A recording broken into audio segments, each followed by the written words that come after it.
2026 की शुरुआत में दुनिया एक ऐसे मोड़ पर खड़ी थी जहां एक तरफ थी अभूतपूर्व तबाही और दूसरी तरफ परमाणु युद्ध का कगार। आज के इस विश्लेषण में हम उसी 50 दिन के बेहद जटिल और भयानक भू राजनीतिक संकट को गहराई से समझेंगे। हम उन स्रोतों और घटनाओं की टाइमलाइन पर नजर डालेंगे जिन्होंने इस पूरे संकट को आकार दिया, ताकि ये साफ हो सके कि आखिर हम उस खौफनाक मंजर तक पहुंचे कैसे थे। तो चलिए सीधे चलते हैं भाग 1 पर, अल्टीमेटम और युद्ध विराम। इस पूरी कहानी की शुरुआत होती है उस नाटकीय चरम बिंदु से जो 7 अप्रैल 2026 को सामने आया। ये वो दिन था जब सच में पूरी दुनिया की सांसें अटक गई थीं। शाम के ठीक 5:30 बज रहे थे जब अमेरिकी राष्ट्रपति डोनाल्ड ट्रंप ने सोशल मीडिया पर ईरान को हॉर्मुज़ जल डमरू मध्य खोलने का एक सीधा अल्टीमेटम दे दिया। उन्होंने खुलेआम धमकी दी कि अगर ऐसा नहीं हुआ तो बिजली संयंत्रों और पुलों जैसे नागरिक बुनियादी ढांचों को पूरी तरह नष्ट कर दिया जाएगा। उन्होंने यहाँ तक कह दिया कि ईरानी नागरिक जानवर हैं और उन्हें परमाणु हथियार हासिल करने से रोकना ही होगा। अब जैसे ये बयान बाहर आया ना, एमनेस्टी इंटरनेशनल और तमाम कानूनी विशेषज्ञों ने तुरंत चेतावनी डाल दी। उनका स्पष्ट कहना था कि जानबूझकर नागरिक ढांचों को निशाना बनाना अंतर्राष्ट्रीय कानून के तहत सीधे तौर पर युद्ध अपराध है और इस बयान को नरसंहार की धमकी के रूप में देखा जा सकता है। यहाँ सबसे ध्यान देने वाली बात यह है कि हमले की समय सीमा खत्म होने में सिर्फ और सिर्फ 90 मिनट बचे थे। ठीक 90 मिनट। मध्य पूर्व में लगभग हर देश के दूतावास अपने नागरिकों को तुरंत सुरक्षित ठिकानों पर जाने की चेतावनी जारी कर चुके थे, लेकिन तभी अचानक एक ऐसी घोषणा हुई जिसने सबको चौंका दिया। 2 सप्ताह के युद्ध विराम यानी सीज फायर का ऐलान हो गया और एक बहुत बड़ा विनाशकारी युद्ध बाल बाल टल गया। अब सवाल उठता है कि आखिर ये आखिरी पलों में मुमकिन कैसे हुआ। दरअसल ये एक बेहद अप्रत्याशित मोड़ था। ऑपरेशन सिंदूर के समय से पाकिस्तान के सेना प्रमुख असीम मुनीर और डोनाल्ड ट्रंप के बीच जो सीधे राजनयिक चैनल स्थापित हुए थे, पाकिस्तान के सैन्य नेतृत्व ने ठीक उसी का इस्तेमाल किया। इस मध्यस्थता के जरिए ये समझौता हुआ कि ईरान हॉर्मुज़ जल डमरू मध्य को खोल देगा और बदले में अमेरिका आने वाले 2 सप्ताह तक कोई हमला नहीं करेगा। अब आते हैं भाग 2 पर, तनाव और मार गिराया गया जेट। ये समझना बहुत जरूरी है कि आखिर स्थिति उस खौफनाक बिंदु तक पहुंची कैसे। इसके लिए हमें उस विनाशकारी मानवीय कीमत और एक बेहद महत्वपूर्ण सैन्य टकराव पर नजर डालनी होगी। 50 दिनों के इस संघर्ष में जो विनाश हुआ वो सिर्फ आंकड़े नहीं हैं। ये साफ तौर पर 7,000 से ज्यादा तबाह हुए परिवारों की दर्दनाक कहानी है। इस दौरान अमेरिका और इजराइल ने ईरान की परमाणु सुविधाओं पर भी सीधे हमले किए थे।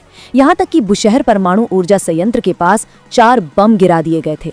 गौर करने वाली बात यह है कि कतर के प्रधानमंत्री ने पहले ही चेतावनी दे दी थी कि अगर इस संयंत्र को थोड़ा सा भी नुकसान पहुंचा तो खाड़ी क्षेत्र में चेर्नोबिल जैसी भयानक आपदा आ सकती है, जिससे पानी और समुद्री जीवन पूरी तरह रेडियोएक्टिव मलबे से दूषित हो जाएंगे।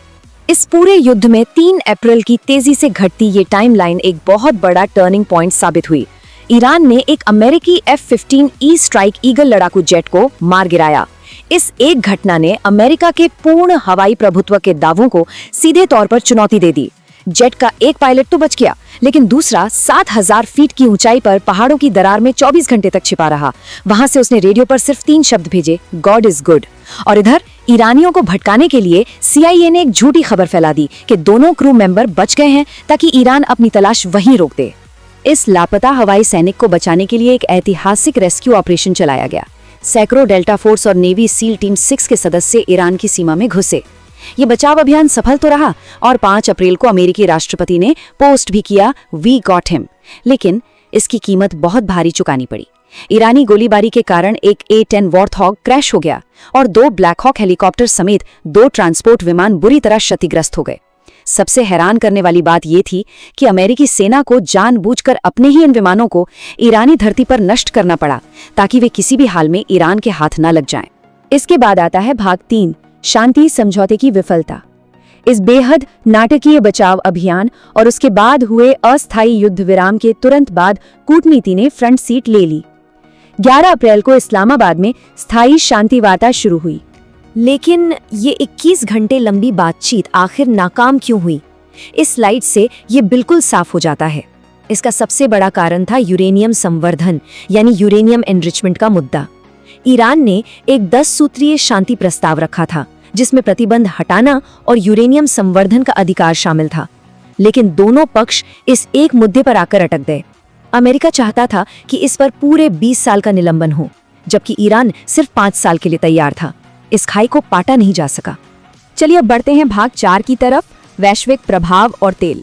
इस्लामाबाद वार्ता के फेल होते ही इसका सीधा और तत्काल असर एक गंभीर आर्थिक झटके के रूप में दिखा, जिसकी मुख्य वजह थी हॉर्मुज जलडमरू मध्य में दोहरी नाकाबंदी। शांति वार्ता के फेल होते ही अमेरिका ने खार्ग द्वीप पर हमले शुरू कर दिए। ये कोई आम जगह नहीं है, ये वो अहम केंद्र है जहां से ईरान का 90% तेल निर्यात होता है। एक तरफ जहां ईरान ने हॉर्मुज को ब्लॉक किया, वहीं अमेरिका ने ईरानी बंदरगाहों की पूरी नाकाबंदी की घोषणा कर दी। अमेरिका का एक बड़ा मकसद वहां से गुजरने वाले चीनी जहाजों को रोकना भी था, जिसका नतीजा ये हुआ कि वैश्विक ऊर्जा बाजार बिल्कुल चरमरा गया।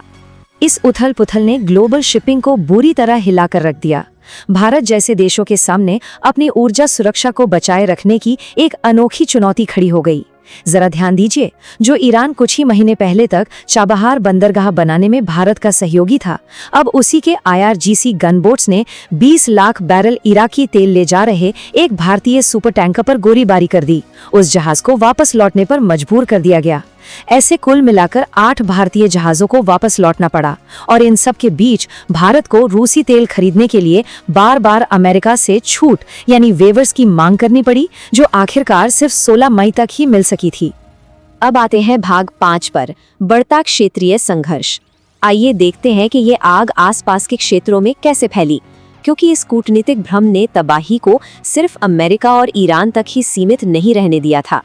हुआ ये कि अमेरिका और ईरान के बीच युद्ध विराम की घोषणा के कुछ ही घंटों बाद 8 अप्रैल को इजरायली सेना ने लेबनान में 100 से ज्यादा हमले कर दिए। इन हमलों में 300 से ज्यादा लोग मारे गए। ये लेबनान पर इजरायल की सबसे घातक बमबारी थी।